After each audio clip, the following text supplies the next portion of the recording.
ನನ್ನ ಹೆಸರು ಗೀತಾ. ನಾನು ಒಂದು ದೊಡ್ಡ ಬಂಗಲೆಯಲ್ಲಿ ಕೆಲಸದವಳಾಗಿ ದುಡಿಯುತ್ತಿದ್ದೆ. ನನಗೆ 3 ಮಕ್ಕಳಿದ್ದರು. 2 ಗಂಡು ಮಕ್ಕಳು ಮತ್ತು ಒಬ್ಬಳು ಹೆಣ್ಣು.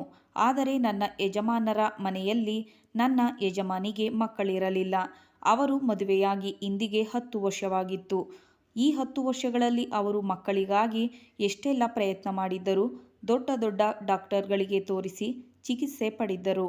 ಗುಡಿ ಗೋಪುರಗಳಿಗೆ ಹೋಗಿದ್ದರು. ಅವರಿಗೆ ಮಕ್ಕಳಾಗಿರಲಿಲ್ಲ. ಬಹುಶಃ ಅವರಿಗೆ ಮಕ್ಕಳ ಭಾಗ್ಯವಿರಲಿಲ್ಲ. ನಾನು ನನ್ನ ಯಜಮಾನಿಯನ್ನು ತುಂಬ ಇಷ್ಟಪಡುತ್ತಿದ್ದೆ.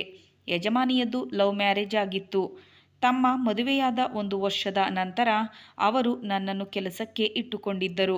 ನಾನು ಅವರ ಭರವಸೆಯ ಕೆಲಸದಾಳು ಎಂದು ಸಾಬೀತುಪಡಿಸಿದೆ. ಆದ್ದರಿಂದ ಅವರು ತಮ್ಮ ಎಲ್ಲ ಕಷ್ಟ ಸುಖಗಳನ್ನು ನನ್ನ ಬಳಿ ಹೇಳಿಕೊಳ್ಳುತ್ತಿದ್ದರು.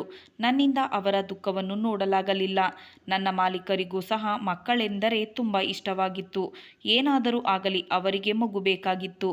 ಗಂಡ ಹೆಂಡತಿ ಇಬ್ಬರ ನಡುವೆಯೂ ಗಾಢವಾದ ಪ್ರೀತಿ ಇದ್ದು ನಮ್ಮ ಮಾಲೀಕರು ಸಹ ಯಾವಾಗಲೂ ಮಕ್ಕಳಿಲ್ಲ ಎಂಬ ಕೊರಗಿನಲ್ಲಿ ಇರುತ್ತಿದ್ದರು.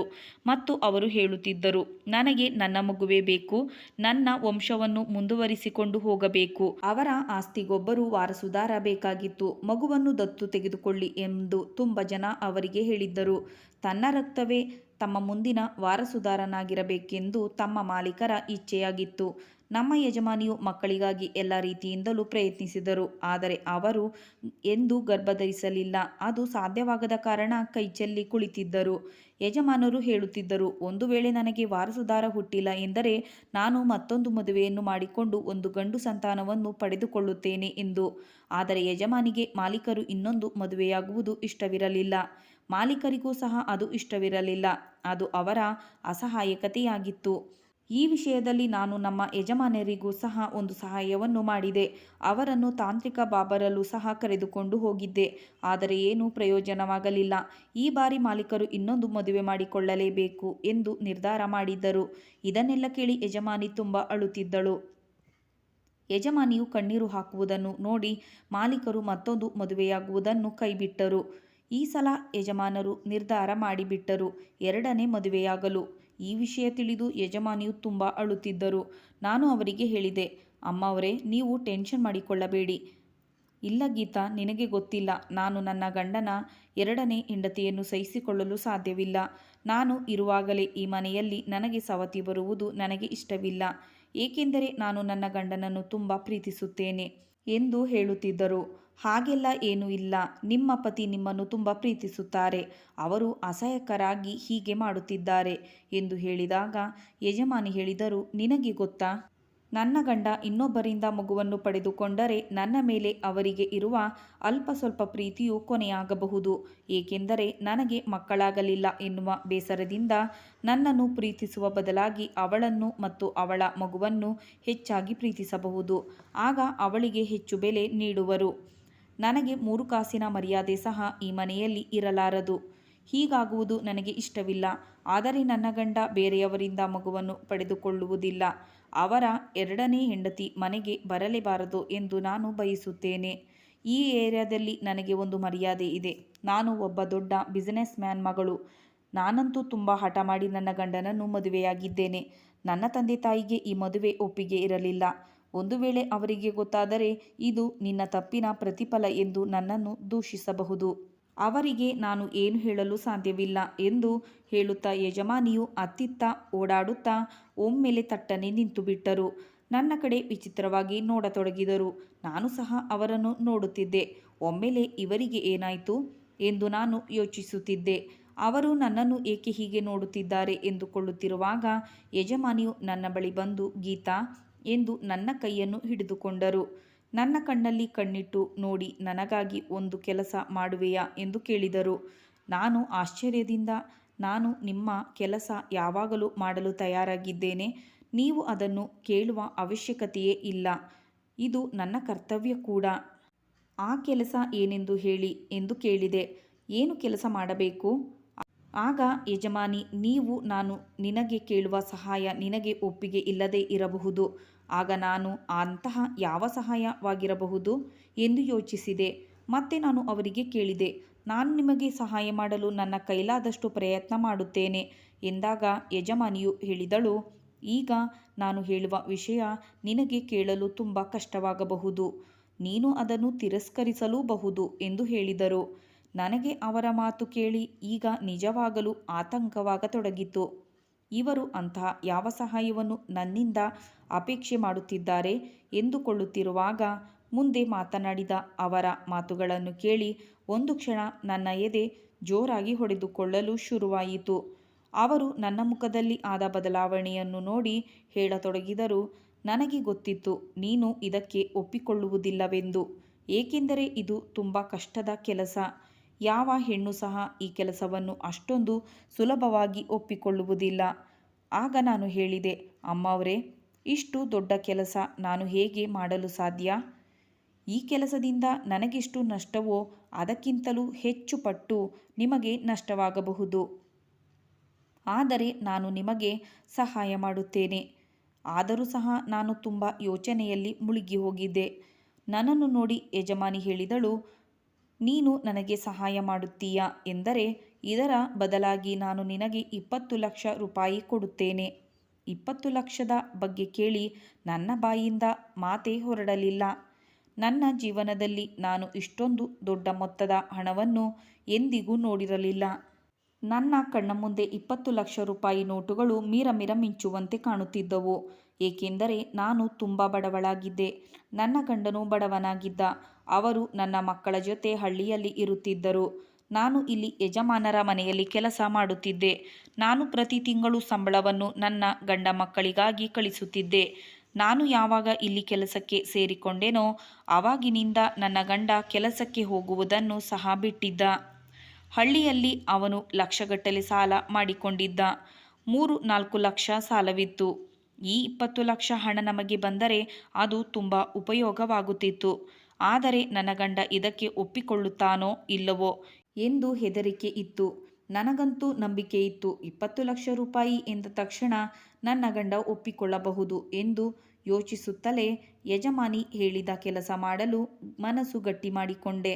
ಮತ್ತೆ ಹೇಳಿದೆ, ನಾನು ಈ ಕೆಲಸ ಮಾಡಲು ತಯಾರಿದ್ದೇನೆ. ಆದರೆ ನೀವು ಮಾಲೀಕರಿಗೆ ಈ ಕೆಲಸಕ್ಕೆ ಒಪ್ಪಿಸಬೇಕಾಗುತ್ತದೆ.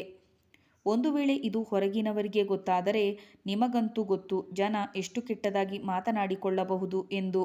ನಿಮ್ಮ ಗೌರವ ಸಹ ಹಾಳಾಗಬಹುದು. ಮಾಲೀಕರು ಇದಕ್ಕೆ ಒಪ್ಪಿಕೊಳ್ಳುತ್ತಾರಾ ಎಂದು ಕೇಳಿದಾಗ ಯಜಮಾನಿ ಹೇಳಿದಳು, ನನ್ನ ಗಂಡ ಬೇರೆ ಮದುವೆಯಾಗಲು ತಯಾರಾಗಿದ್ದಾರೆ ಎಂದರೆ ಈ ಕೆಲಸಕ್ಕೆ ಬಹಳ ಸುಲಭವಾಗಿ ಒಪ್ಪಿಕೊಳ್ಳುತ್ತಾರೆ. ನಾನು ಈ ಮಾತನ್ನು ನನ್ನ ಹೃದಯ ಗಟ್ಟಿ ಮಾಡಿಕೊಂಡು ಹೇಳುತ್ತಿದ್ದೇನೆ ಎಂದರು. ಆಗ ನಾನು ಹೇಳಿದೆ, ಮೊದಲು ಮಾಲೀಕರನ್ನು ಈ ಕೆಲಸಕ್ಕೆ ಒಪ್ಪಿಸಿ, ಆನಂತರ ನಾವು ಈ ಕೆಲಸವನ್ನು ಶುರು ಮಾಡೋಣ. ಅಮ್ಮವರೇ, ಇದರ ಬಗ್ಗೆ ಮತ್ತೊಮ್ಮೆ ಯೋಚಿಸಿ ನಿರ್ಧಾರ ಮಾಡಿ, ಆಮೇಲೆ ನೀವು ಪಶ್ಚಾತ್ತಾಪ ಪಡಬಾರದು ಎಂದು ಹೇಳಿದಾಗ ಯಜಮಾನಿ ಹೇಳಿದಳು, ನನ್ನ ನಿರ್ಧಾರದಿಂದ ಹಿಂದೆ ಸರಿಯುವ ಮಾತೇ ಇಲ್ಲ. ನೀನು ನನ್ನ ಬಗ್ಗೆ ಯೋಚಿಸಬೇಡ. ಸ್ವತಃ ನಾನೇ ನನ್ನನ್ನು ಕಂಟ್ರೋಲ್ ಮಾಡಿಕೊಳ್ಳುತ್ತೇನೆ. ನೀನು ಮೊದಲು ಈ ಕೆಲಸಕ್ಕೆ ತಯಾರಾಗು ಅಷ್ಟೇ ಸಾಕು ಎಂದರು. ಯಜಮಾನಿಯ ನಿರ್ಧಾರ ದೃಢವಾಗಿತ್ತು. ಅವರು ಹೇಳಿದರು, ನನ್ನ ಗಂಡನಿಗೆ 2ನೇ ಮದುವೆ ಮಾಡಿಸಿ ನಾನು ಜೀವನ ಪೂರ್ತಿ ನರಕವನ್ನು ಅನುಭವಿಸಲು ಸಾಧ್ಯವಿಲ್ಲ. ಅದಕ್ಕಾಗಿ ಒಂದೇ ರಾತ್ರಿ ನಾನು ನರಕವನ್ನು ಅನುಭವಿಸುತ್ತೇನೆ ಎಂದು ಈ ಕೆಲಸಕ್ಕೆ ಒಪ್ಪಿಕೊಂಡಿದ್ದರು. ನಾನು ಸಹ ನನ್ನ ಮನಸ್ಸು ಗಟ್ಟಿ ಮಾಡಿಕೊಂಡೆ. ಒಂದು ವೇಳೆ ನನ್ನ ಗಂಡ ನನಗೆ ಪರ್ಮಿಷನ್ ಕೊಟ್ಟರೆ ನಾನು ಎಲ್ಲ ರೀತಿಯಿಂದಲೂ ನನ್ನ ಯಜಮಾನಿಗೆ ಸಹಾಯ ಮಾಡುತ್ತೇನೆ. ನಾವು ಲೋಕದ ಜನರಿಂದ ಮುಚ್ಚಿಟ್ಟು ಈ ಕೆಲಸ ಮಾಡಬೇಕಾಗಿತ್ತು. ಒಂದು ವೇಳೆ ಜನರಿಗೆ ವಿಷಯ ಗೊತ್ತಾದರೆ ಯಜಮಾನಿ ಮತ್ತು ಮಾಲೀಕರ ಗುಟ್ಟು ಬಯಲಾಗುತ್ತದೆ. ಹಾಗೂ ನನಗೆ ಮಾಲೀಕರಿಂದಲೇ ತುಂಬ ಭಯವಿತ್ತು. ಅವರು ತುಂಬ ಸಿಟ್ಟಿನ ಮನುಷ್ಯರಾಗಿದ್ದರು. ಅವರು ಯಜಮಾನಿಯನ್ನು ತುಂಬ ಪ್ರೀತಿಸುತ್ತಿದ್ದರು. ಒಂದು ವೇಳೆ ಅವರಿಗೆ ಯಜಮಾನಿ ಈ ರೀತಿಯ ಉಪಾಯ ಮಾಡಿದ್ದಾರೆ ಎಂದು ಗೊತ್ತಾದರೆ ಅವರ ರಿಯಾಕ್ಷನ್ ಹೇಗಿರಬಹುದು ಗೊತ್ತಿಲ್ಲ. ನಮ್ಮ ಪ್ಲ್ಯಾನ್ ಪ್ರಕಾರ ನಾನು ನನ್ನ ಗಂಡನಿಗೂ ಫೋನ್ ಮಾಡಿ ತಿಳಿಸಿದ್ದೆ. ಅವನು 20 ಲಕ್ಷ ಸಿಗುತ್ತದೆ ಎಂದು ಇದಕ್ಕೆ ಒಪ್ಪಿಕೊಂಡಿದ್ದನು. ಅಷ್ಟಕ್ಕೂ ನಮ್ಮ ಪ್ಲ್ಯಾನ್ ಏನಾಗಿತ್ತು ಎಂದರೆ ನಾನು ಮಾಲೀಕನ ಮಗುವನ್ನು ಹೆತ್ತುಕೊಡಬೇಕಾಗಿತ್ತು. ಯಜಮಾನಿ ನನಗೆ ಹೇಳಿದಳು, ನಾನು ಜೀವನ ಪರ್ಯಂತ ನನ್ನ ಸವತಿಯನ್ನು ಸಹಿಸಿಕೊಳ್ಳಲು ಸಾಧ್ಯವಿಲ್ಲ. ಮಗುವಿಗಾಗಿ ಒಂದು ದಿನಕ್ಕೋಸ್ಕರ ಬೇರೆ ಹೆಂಗಸನ್ನು ನಾನು ಸಹಿಸಿಕೊಳ್ಳಲು ನನಗೆ ಯಾವುದೇ ತಕರಾರು ಇರಲಿಲ್ಲ ಎಂದು ಹೇಳಿದರು. ನೀನು ನನ್ನ ಜಾಗದಲ್ಲಿ ನನ್ನ ರೂಮಿಗೆ ಹೋಗಬೇಕು. ನನ್ನ ಗಂಡನ ಜೊತೆ ಸಂಬಂಧ ಬೆಳೆಸಬೇಕು. ನಂತರ ನೀನು ಪ್ರೆಗ್ನೆಂಟ್ ಆದ ಮೇಲೆ ಮಗು ಹುಟ್ಟಿದ ನಂತರ ನಮ್ಮ ಮಗುವನ್ನು ನಮಗೆ ಮರಳಿ ನೀಡಬೇಕು. ಅದಕ್ಕೆ ಬದಲಾಗಿ ನಾನು ನಿನಗೆ 20 ಲಕ್ಷ ರೂಪಾಯಿ ಕೊಡುತ್ತೇನೆ. ಈ ಕೆಲಸಕ್ಕೆ ನನ್ನ ಯಾವುದೇ ಅಭ್ಯಂತರವಿರಲಿಲ್ಲ. ನನ್ನ ಬಳಿ ಈಗಲೇ 3 ಮಕ್ಕಳಿದ್ದರು. ಆದ್ದರಿಂದ ಭಗವಂತನ ದಯೆಯಿಂದ ನನಗೆ ಮಕ್ಕಳಾಗಿದ್ದರೂ ಮಾಲೀಕರಿಗೆ ತನ್ನದೇ ಮಗು ಬೇಕಾಗಿತ್ತು. ಒಂದು ವೇಳೆ ಈ ಕೆಲಸವನ್ನು ಬೇರೆ ಯಾರಿಗಾದರೂ ಹೇಳಿದರೆ ಅವರ ಗೌರವಕ್ಕೆ ಧಕ್ಕೆ ಬರುತ್ತಿತ್ತು. ನಾನಂತೂ ಅವರ ಮನೆಯಲ್ಲಿಯೇ ಇರುತ್ತಿದ್ದೆ. ಅವರ ಕಷ್ಟ ನನಗೆ ಗೊತ್ತಿತ್ತು. ಆದ್ದರಿಂದ ಯಜಮಾನಿ ಈ ಕೆಲಸ ಮಾಡಲು ನನಗೆ ಹೇಳಿದಳು. ಆದರೆ ಯಜಮಾನ್ರು ಈ ಕೆಲಸದ ಜೊತೆ ನನಗೆ ಒಂದು ಷರತ್ತನ್ನು ಇಟ್ಟಿದ್ದರು. ಗೀತಾ, ನನ್ನನ್ನು ಕ್ಷಮಿಸು. ಗಂಡಸರ ಮನಸ್ಸು ಯಾವ ರೀತಿ ಬದಲಾಗುತ್ತದೆ ಗೊತ್ತಾಗೋದಿಲ್ಲ.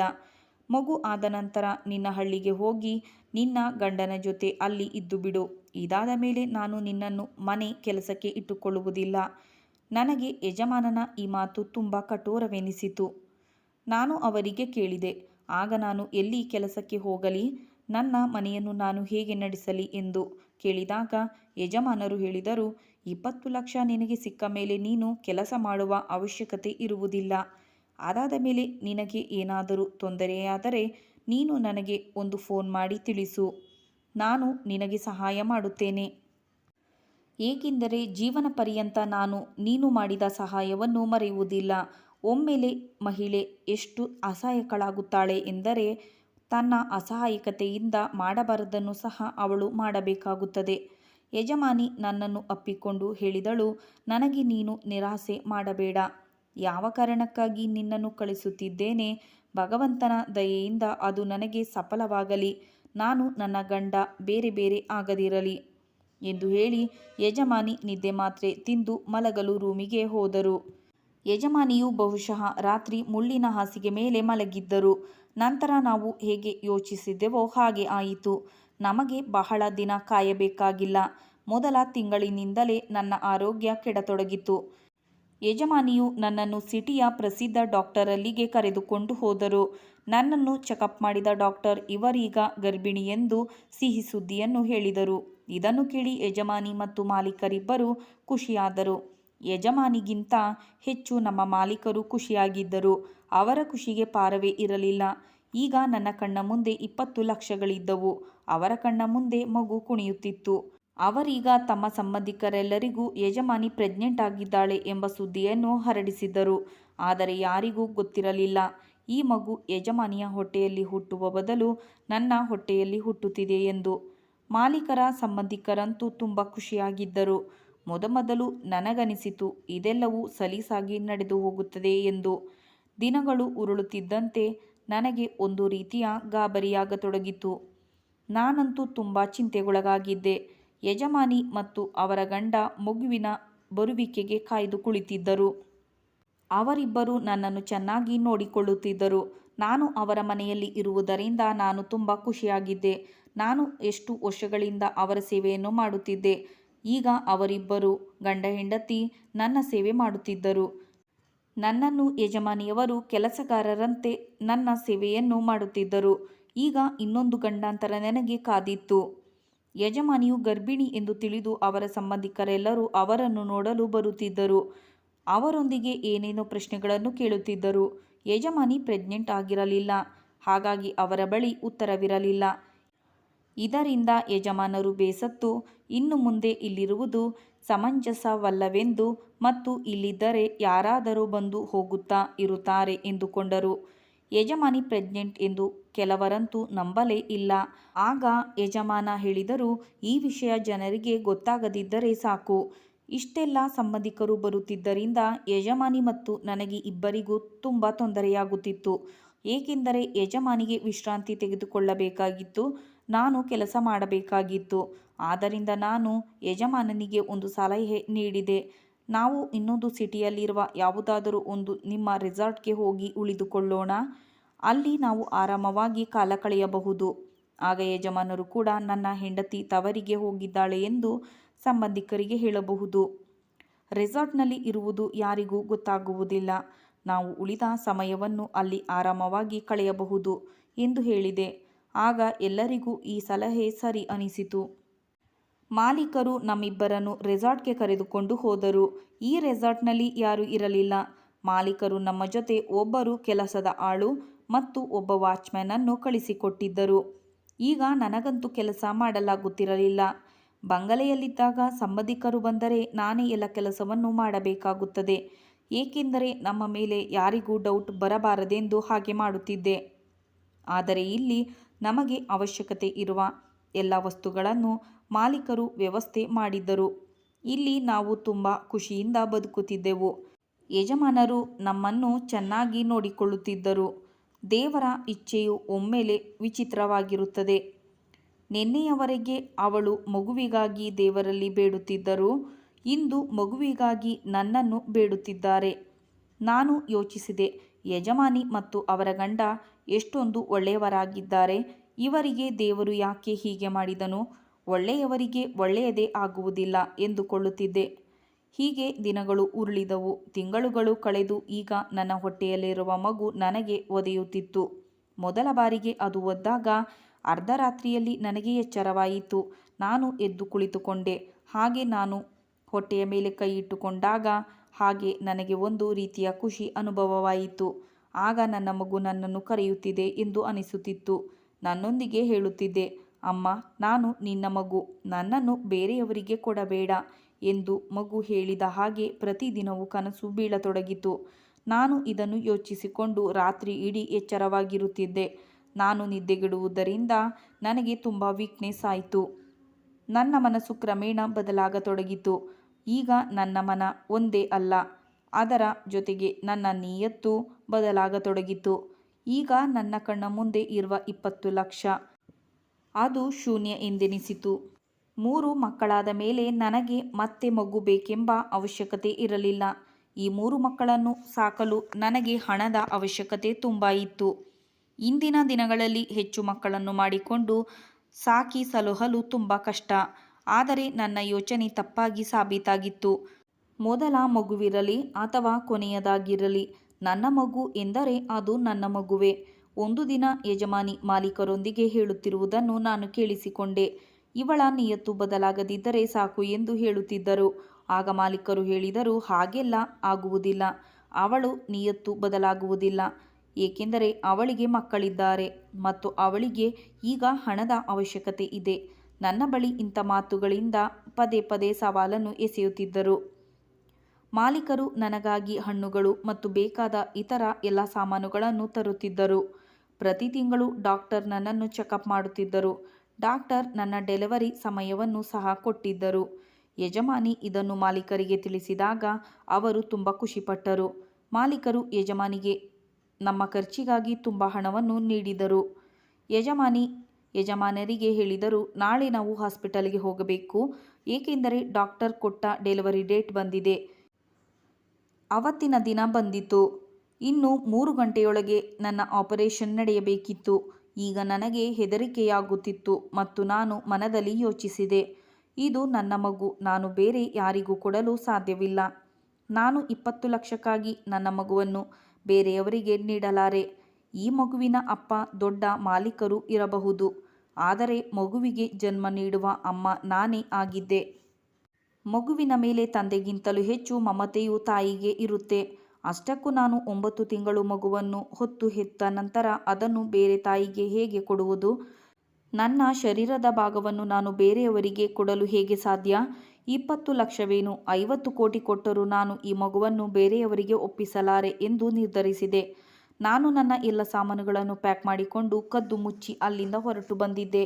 ನನಗೆ ಸಣ್ಣದಾಗಿ ಹೊಟ್ಟೆ ನೋವು ಸಹ ಶುರುವಾಗಿತ್ತು, ಏಕೆಂದರೆ ನನ್ನ ಡೆಲಿವರಿ ಡೇಟ್ ಮುಗಿದಿತ್ತು. ನಾನು ರಾತ್ರಿ ಬಸ್ಸನ್ನು ಹಿಡಿದು ಹೊರಟಿದೆ. ನಾನು ಎಂದೂ ಆಪರೇಷನ್ ಮಾಡಿಸಿಕೊಂಡಿರಲಿಲ್ಲ. ನನ್ನ 3 ಮಕ್ಕಳಿಗೂ ನನಗೆ ನಾರ್ಮಲ್ ಡೆಲಿವರಿ ಆಗಿತ್ತು. ನನಗೆ ಇದೆಲ್ಲ ರೂಢಿಯಾಗಿತ್ತು. ನಾನು ನನ್ನ ಯಜಮಾನಿ ಮತ್ತು ಮಾಲೀಕನಿಗೆ ಮೋಸ ಮಾಡಿ ಅಲ್ಲಿಂದ ಹೊರಟು ಬಂದಿದ್ದೆ, ಏಕೆಂದರೆ ನನ್ನ ಮಗು ನನಗೆ ಬೇಕಾಗಿತ್ತು. ನನ್ನ ಮಗುವನ್ನು ಬೇರೆಯವರಿಗೆ ನೀಡಲು ನನಗೆ ಎಳ್ಳಷ್ಟು ಇಷ್ಟವಿರಲಿಲ್ಲ. ಅಲ್ಲಿ ನನ್ನ ಯಜಮಾನಿ ಮತ್ತು ಮಾಲೀಕನ ಪರಿಸ್ಥಿತಿ ಏನಾಗಬಹುದು ಎಂದು ನಾನು ಯೋಚಿಸಲಿಲ್ಲ. ಆಗ ನನಗೆ ಕೇವಲ ನನ್ನ ಮಗುವಿನ ಬಗ್ಗೆ ಮಾತ್ರ ಕಾಳಜಿ ಇತ್ತು. ನನ್ನ ಮಗುವನ್ನು ರಕ್ಷಿಸುವುದು ನನ್ನ ಜವಾಬ್ದಾರಿಯಾಗಿತ್ತು. ಸುಮಾರು 6 ಗಂಟೆಗಳ ಪ್ರಯಾಣ ನಂತರ ನನ್ನ ಊರಿಗೆ ಬಂದು ನಾನು ತಲುಪಿದೆ. ಈಗ ನನ್ನ ಹೆರಿಗೆ ನೋವು ಸಹ ಜಾಸ್ತಿಯಾಗಿತ್ತು. ನಾನು ನನ್ನ ಮನೆಗೆ ಹೋಗಿರಲಿಲ್ಲ, ಏಕೆಂದರೆ ನನ್ನ ಗಂಡ ಅಲ್ಲಿ ನಮಗೆ 20 ಲಕ್ಷ ಬರುತ್ತದೆ ಎಂದು ಎದುರು ನೋಡುತ್ತಿದ್ದರು. ನನ್ನ ಗಂಡನ ಸಾಲ ತುಂಬ ಇತ್ತು. ಈ ಹಣಕ್ಕಾಗಿ ಅವನು ಈ 9 ತಿಂಗಳಲ್ಲಿ ಎಷ್ಟು ಕನಸು ಕಂಡಿದ್ದನೋ.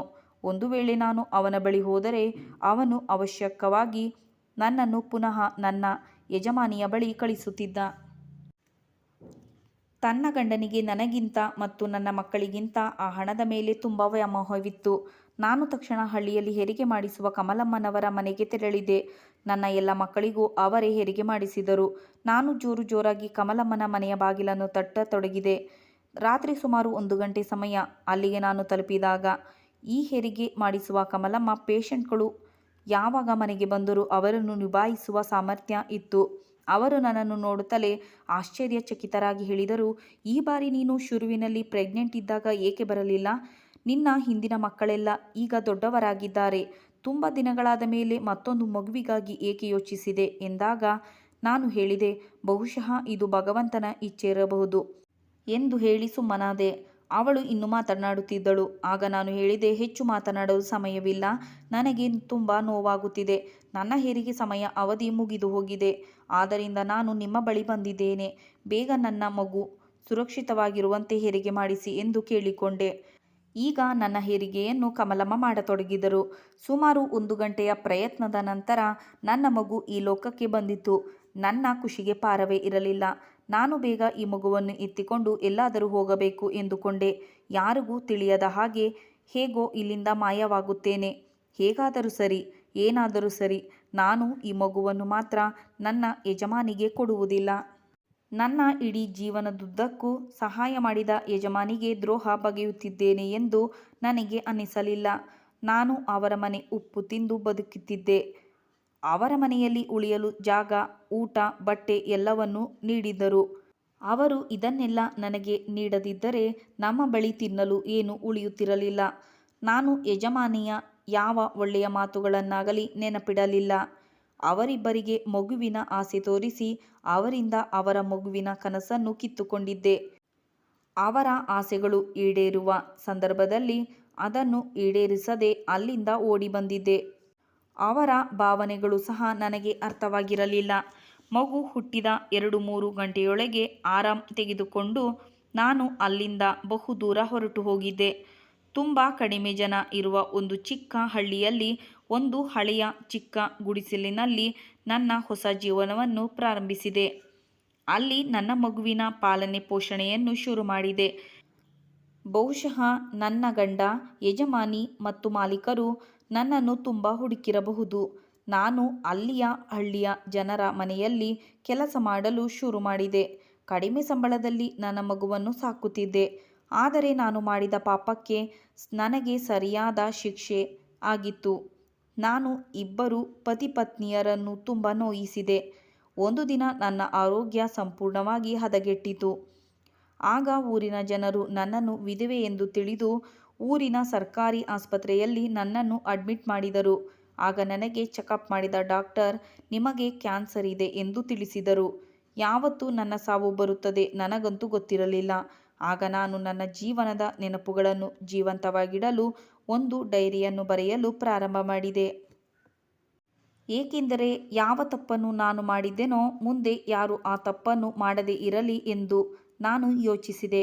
ನಾನು ಪ್ರತಿದಿನ ಡೈರಿಯನ್ನು ಬರೆಯುತ್ತಿದ್ದೆ. ನಾನು ನೋಡುತ್ತಿದ್ದಂತೆ ನನ್ನ ಮಗ 15 ವರ್ಷದವನಾಗಿದ್ದ. ನನ್ನ ಮಗ ಚಿಕ್ಕಂದಿನಿಂದಲೂ ತುಂಬ ತಿಳುವಳಿಕೆ ಉಳ್ಳವನಾಗಿದ್ದ. ಏಕೆಂದರೆ ನಮ್ಮ ಮಾಲೀಕರು ಸಹ ತುಂಬ ತಿಳುವಳಿಕೆ ಉಳ್ಳವರಾಗಿದ್ದರು. ಅವನು ನೋಡಲು ತನ್ನ ತಂದೆಯಂತೆ ಇದ್ದ. ಭಗವಂತ ಬಹುಶಃ ನನ್ನ ಮಗನನ್ನು ನೋಡಿಕೊಳ್ಳುವುದಕ್ಕಾಗಿಯೇ ನನ್ನನ್ನು ಇಷ್ಟು ವರ್ಷಗಳ ಕಾಲ ಬದುಕಿಸಿದ್ದ. ಹೇಗೋ ಗೊತ್ತಿಲ್ಲ, ಒಂದು ದಿನ ನಾನು ಬರೆಯುತ್ತಿದ್ದ ಡೈರಿಯು ನನ್ನ ಮಗನ ಕೈಗೆ ಸಿಕ್ಕಿತು. ಅವನನ್ನು ನಾನು ಹಳ್ಳಿಯ ಸರ್ಕಾರಿ ಶಾಲೆಯಲ್ಲಿ ಓದಿಸುತ್ತಿದ್ದೆ. ನನ್ನ ಮಗ ಓದುವುದು ಬರೆಯುವುದರಲ್ಲಿ ತುಂಬ ಜಾಣನಾಗಿದ್ದ. ನನ್ನ ಮಗನು ನನ್ನ ಡೈರಿಯನ್ನು ಓದಿದ ಮತ್ತು ನಮ್ಮ ಬಗ್ಗೆ ಎಲ್ಲ ವಿಷಯವನ್ನು ತಿಳಿದುಕೊಂಡ. ಅವನು ಇದರ ಬಗ್ಗೆ ನನ್ನಲ್ಲಿ ಪ್ರಶ್ನೆ ಎತ್ತಿದಾಗ ನಾನು ತುಂಬ ಗಾಬರಿಯಾದೆ. ಆಗ ಅವನು ನನ್ನ ಡೈರಿಯನ್ನು ತೋರಿಸಿದ. ಇದೆಲ್ಲ ಆದ ಮೇಲೆ ಇದನ್ನೆಲ್ಲ ನನ್ನಿಂದ ಸಹಿಸಿಕೊಳ್ಳಲು ಸಾಧ್ಯವಾಗಲಿಲ್ಲ. ನನ್ನ ಆರೋಗ್ಯ ಇನ್ನೂ ಹೆಚ್ಚಾಗಿ ಕೆಡತೊಡಗಿತು. ನನ್ನ ಮಗ ಬಹುಶಃ ನನ್ನ ಜೀವವನ್ನು ಉಳಿಸಲು ತುಂಬ ಪ್ರಯತ್ನಿಸಿದ. ಆ ಡೈರಿಯಲ್ಲಿ ಯಜಮಾನಿ ಮತ್ತು ಮಾಲೀಕರ ಬಂಗಲೆ ಅಡ್ರೆಸ್ಸನ್ನು ಸಹ ಬರೆಯಲಾಗಿತ್ತು. ಅವನು ನನ್ನನ್ನು ಹಳ್ಳಿಯ ಒಂದು ಅಮ್ಮನ ಬಳಿ ಬಿಟ್ಟು ನಗರಕ್ಕೆ ಹೊರಟು ಬಂದನು.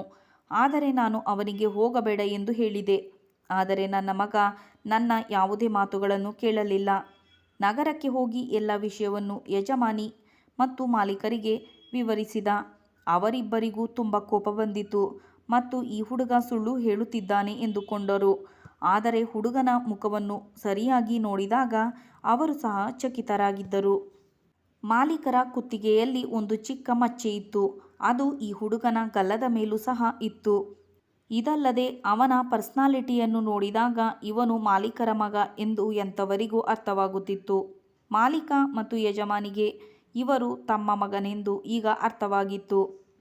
ಅವರಿಬ್ಬರಿಗೂ ತುಂಬ ಸಿಟ್ಟು ಬಂದಿದ್ದರಿಂದ ಅವರು ತಕ್ಷಣ ನಮಗೆ ಸಹಾಯ ಮಾಡಲು ಬಯಸಲಿಲ್ಲ. ನನ್ನ ಮಗ ಅವರಲ್ಲಿ ವಿನಂತಿಸಿಕೊಂಡಿದ್ದ, ನೀವು ನನ್ನ ಜೊತೆ ಬನ್ನಿ ಮತ್ತು ನನ್ನ ಅಮ್ಮನ ಪ್ರಾಣವನ್ನು ಉಳಿಸಿ. ಅವರನ್ನು ಸಿಟಿಯ ದೊಡ್ಡ ಆಸ್ಪತ್ರೆಗೆ ಕರೆದುಕೊಂಡು ಹೋಗಬೇಕು ಮತ್ತು ಅವರಿಗೆ ಚಿಕಿತ್ಸೆ ನೀಡಬೇಕು. ಇಲ್ಲ ಅಂದರೆ ಅವರು ಖಂಡಿತವಾಗಿ ಸಾಯುತ್ತಾರೆ ಎಂದು ಕೇಳಿಕೊಂಡ. ಯಜಮಾನರಿಗೆ ಈಗಲೂ ಯಾವುದೇ ಮಕ್ಕಳಿರಲಿಲ್ಲ ಮತ್ತು ನಾನು ಓಡಿ ಹೋದ ನಂತರ ಅವರು ಮಕ್ಕಳ ಆಸೆಯನ್ನೇ ಬಿಟ್ಟಿದ್ದರು. ಮಾಲೀಕರು ಹೇಳುತ್ತಿದ್ದರು, ನಮಗೆ ಮಕ್ಕಳಾಗುವುದು ಭಗವಂತನಿಗೆ ಇಷ್ಟವಿಲ್ಲ. ಈಗ ಭಗವಂತನನ್ನು ಬಿಟ್ಟರೆ ಮತ್ತೇನೂ ಇಲ್ಲ. ನಾನು ಬೇರೆ ಮದುವೆಯಾದರೂ ಅವಳು ಸಹ ಹೀಗೆ ಓಡಿ ಹೋಗಬಹುದು. ಅವರ ಭರವಸೆ ಇಟ್ಟ ಈ ಮನೆಯ ಕೆಲಸದವಳು ಸಹ ಓಡಿ ಹೋಗಿದ್ದಳು. ಇದನ್ನೆಲ್ಲ ಯೋಚಿಸುತ್ತಾ ಅವರು ಮಗುವಿನ ಆಸೆಯನ್ನು ಬಿಟ್ಟಿದ್ದರು. ಆದರೂ ಅವರು ನನ್ನ ಮಗನ ಜೊತೆ ನೋಡಲು ಬಂದರು. ಈಗ ಹಿಂದಿನ ನೆನಪುಗಳೆಲ್ಲ ಮರುಕಳಿಸಿದವು. ಸದ್ಯಕ್ಕಂತೂ ಅವರು ನಾನು ಈ ರೋಗದಿಂದ ನರಳುತ್ತಿರುವುದನ್ನು ನೋಡಿ ನನ್ನನ್ನು ಕ್ಷಮಿಸಿದರು. ಆದರೆ ನನ್ನ ಬಗ್ಗೆ ದೂರುವುದನ್ನು ಮಾತ್ರ ಮರೆಯಲಿಲ್ಲ. ನೀನು ನಮಗೆ ಈ ರೀತಿ ಮಾಡಬಾರದಾಗಿತ್ತು. ನಿನಗೆ ಗೊತ್ತಿತ್ತು ನಾವು ಜನರ ಮುಂದೆ ಸುಳ್ಳು ಹೇಳಿದ್ದೇವೆ. ನೀನು ಓಡಿ ಹೋದ ನಂತರ ನಾವು ನಮ್ಮ ಸಂಬಂಧಿಕರಿಗೆಲ್ಲ ಹೇಳಿದೆವು. ನಮಗೆ ಮಗು ಹುಟ್ಟಿತು. ಆದರೆ ಯಾರೋ ಆಸ್ಪತ್ರೆಯಲ್ಲಿ ಮಗುವನ್ನು ಕದ್ದುಕೊಂಡು ಹೋದರು. ಮಗುವಿನ ಪತ್ತೆ ಆಗಲಿಲ್ಲ. ನಾವು ಪುನಃ ಮಕ್ಕಳಿಲ್ಲದೆ ಹಾಗೆ ಉಳಿದೆವು. ನಮಗೇನು ಗೊತ್ತಿತ್ತು 15 ವರ್ಷಗಳ ನಂತರ ಇಂದು ಈ ರೀತಿ ನಿನ್ನನ್ನು ಹೀಗೆ ನೋಡುತ್ತೇವೆ ಎಂದು.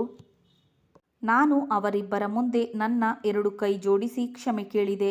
ಅವರು ನನ್ನನ್ನು ಕ್ಷಮಿಸಿದರು. ನನ್ನನ್ನು ಸಿಟಿಯ ಒಂದು ದೊಡ್ಡ ಆಸ್ಪತ್ರೆಗೆ ಕರೆದುಕೊಂಡು ಹೋದರು. ಅಲ್ಲಿ ನನಗೆ ಸೂಕ್ತವಾದ ಚಿಕಿತ್ಸೆಯನ್ನು ಸಹ ಕೊಡಿಸಿದರು. ಬಹುಶಃ ಭಗವಂತ ನನಗೆ ಜೀವನವನ್ನು ಕೊಟ್ಟಿದ್ದ. ಆದರೆ ನನ್ನ ತಪ್ಪು ತುಂಬ ದೊಡ್ಡದಾಗಿತ್ತು. ಅದಕ್ಕಾಗಿ ನನಗೆ ಸಾಯುವಂಥ ಕಾಯಿಲೆ ಬಂದಿದ್ದು. ಆದರೆ ನನ್ನ ಮಗನ ಪ್ರಾರ್ಥನೆ ಮತ್ತು ಪ್ರಯತ್ನಗಳ ಫಲದಿಂದ ನಾನು ಬದುಕಿದ್ದೆ. ನನ್ನ ಉಳಿದ ಮಕ್ಕಳಿಗೂ ಸಹ ನಾನು ಬದುಕಿದ್ದೇನೆ ಎಂದು ಗೊತ್ತಾಯಿತು. ನನ್ನ ಗಂಡ 10 ವರ್ಷಗಳ ಹಿಂದೆ ಯಾವುದೋ ಆಕ್ಸಿಡೆಂಟ್ನಲ್ಲಿ ತೀರಿ ಹೋಗಿದ್ದರು. ಆಗ ನನ್ನ ಮಕ್ಕಳು ನನ್ನನ್ನು ಹುಡುಕಲು ಪ್ರಯತ್ನಿಸಿದರು. ಇನ್ನೊಂದು ಕಡೆ ನಾನು ನನ್ನ ಮಕ್ಕಳ ಮನಸ್ಸನ್ನು ಸಹ ನೋಯಿಸಿದೆ. ನಾನು ಅವರನ್ನು ಹಾಗೆ ನಡು ನೀರಿನಲ್ಲಿ ಕೈಬಿಟ್ಟು ಓಡಿ ಹೋಗಿದೆ. ಈಗ ನನ್ನ 3 ಮಕ್ಕಳು ಸಹ ವಯಸ್ಸಿಗೆ ಬಂದಿದ್ದರು. ನಾನು 15 ವರ್ಷಗಳ ಮಗನನ್ನು ಈಗ ನಾನು ನನ್ನ ಮಾಲೀಕರಿಗೆ ಒಪ್ಪಿಸಿದೆ. ಆದರೆ ನನ್ನ ಮಗ ನನ್ನನ್ನೇ ಅಮ್ಮ ಎಂದು ತಿಳಿದಿದ್ದ. ಆದರೆ ನಾನು ಅವನಿಗೆ ತಿಳಿ ಹೇಳಿದೆ, ಮಗನೇ, ಇವರಿಂದಾಗಿ ನಮ್ಮ ಜೀವನ ಉಳಿದಿದೆ. ನಾನು ಮೊದಲೇ ಇವರಿಗೆ ತುಂಬ ಮೋಸ ಮಾಡಿದ್ದೇನೆ. ಈಗಲೂ ಇವರಿಗೆ ಮೋಸ ಮಾಡಲು ಸಾಧ್ಯವಿಲ್ಲ. ಆಗಾಗ ನಾನು ನಿನ್ನನ್ನು ನೋಡಲು ಬರುತ್ತೇನೆ. ಆದರೆ ನಿನ್ನ ನಿಜವಾದ ಅಪ್ಪ ಮಾಲೀಕರಾಗಿದ್ದಾರೆ ಎಂದು ಹೇಳಿ ನಾನು ಹಳ್ಳಿಯಲ್ಲಿರುವ ನನ್ನ ಮಕ್ಕಳ ಬಳಿ ಹೋದೆ ಮತ್ತು ಮಾಲೀಕರಿಗೆ ಅವರ ಮಗನನ್ನು ಒಪ್ಪಿಸಿದೆ. ಈಗ ಅವರು ತಮ್ಮ ಜೀವನದಲ್ಲಿ ಖುಷಿಯಾಗಿದ್ದಾರೆ. ನಾನಿಲ್ಲಿ ನನ್ನ ಮಕ್ಕಳ ಜೊತೆ ಖುಷಿಯಾಗಿದ್ದೇನೆ. ನನಗೆ ಯಜಮಾನಿ ಮತ್ತು ಮಾಲೀಕರು ಇಷ್ಟು ವರ್ಷಗಳ ನಂತರವೂ ತಮ್ಮ ಮಾತುಗಳನ್ನು ಉಳಿಸಿಕೊಂಡರು. ಅವರಿಗೆ ಮಗನನ್ನು ಒಪ್ಪಿಸಿದ ಮೇಲೆ ನನಗೆ 20 ಲಕ್ಷ ಬದಲು 50 ಲಕ್ಷ ಹಣವನ್ನು ನೀಡಿದರು. ಆದರೆ ಈಗ ನನಗೆ ಈ ಹಣದ ಅವಶ್ಯಕತೆ ಇರಲಿಲ್ಲ. ಅವರು ಹೇಳಿದರು, ಈಗ ಸಂಪಾದಿಸಲು ನಿನ್ನ ಗಂಡ ಸಹ ಇಲ್ಲ. ಹಾಗಾಗಿ ಇದನ್ನು ನೀನು ಇಟ್ಟುಕೋ. ನನಗಂತೂ ಈ ಗಂಡ ಹೆಂಡತಿಯರ ಜೊತೆ ತುಂಬ ಕೆಟ್ಟದಾಗಿ ನಡೆದುಕೊಂಡಿದ್ದೇನೆ ಎಂದು ಪಶ್ಚಾತ್ತಾಪವಾಗುತ್ತಿತ್ತು. ಆದರೆ ನನಗೆ ಈಗಲೂ ನನ್ನ ಚಿಕ್ಕ ಮಗನ ನೆನಪು ಕಾಡುತ್ತದೆ. ಅವನು ನೆನಪಾದ ತಕ್ಷಣ ನಾನು ಅವನನ್ನು ನೋಡಲು ಹೋಗುತ್ತೇನೆ. ನಂತರ ಮಾಲೀಕರು ಜನರಿಗೆ ಆಸ್ಪತ್ರೆಯಲ್ಲಿ ಕಳೆದು ಹೋದ ಮಗುವೇ ಇವನು ಎಂದು ಹೇಳಿದರು. 15 ವರ್ಷಗಳ ನಂತರ ಸಿಕ್ಕಿದ್ದಾನೆ ಎಂದು ಎಲ್ಲರಿಗೂ ತಿಳಿಸಿದರು. ನನ್ನ ಮಗ ಈಗ ಅವರನ್ನು ತನ್ನ ತಂದೆ ತಾಯಿ ಎಂದು ತಿಳಿದುಕೊಂಡಿದ್ದಾನೆ. ಈಗ ಅವರು ತುಂಬ ಖುಷಿಯಾಗಿ ಸಂತೋಷದಿಂದ ಮಗನ ಜೊತೆ ಜೀವನ ಕಳೆಯುತ್ತಿದ್ದಾರೆ. ಸ್ನೇಹಿತರೆ, ಈ ಕತೆ ನಿಮಗೆ ಇಷ್ಟವಾಗಿದ್ದಲ್ಲಿ ಪ್ಲೀಸ್ ಲೈಕ್ ಮಾಡಿ ಹಾಗೂ ಚಾನಲನ್ನು ಸಬ್ಸ್ಕ್ರೈಬ್ ಮಾಡಿಕೊಳ್ಳಿ. ಈ ಕಥೆಯ ಬಗ್ಗೆ ನಿಮ್ಮ ಅನಿಸಿಕೆ ಅಭಿಪ್ರಾಯವನ್ನು ತಪ್ಪದೆ ಕಮೆಂಟ್ಸ್ ಬಾಕ್ಸ್ ಮೂಲಕ ತಿಳಿಸಿ. ಮತ್ತೆ ಮುಂದಿನ ಕಥೆಯೊಂದಿಗೆ ಭೇಟಿಯಾಗೋಣ. ಕಥೆಯನ್ನು ವೀಕ್ಷಿಸಿದ್ದಕ್ಕಾಗಿ ಧನ್ಯವಾದಗಳು.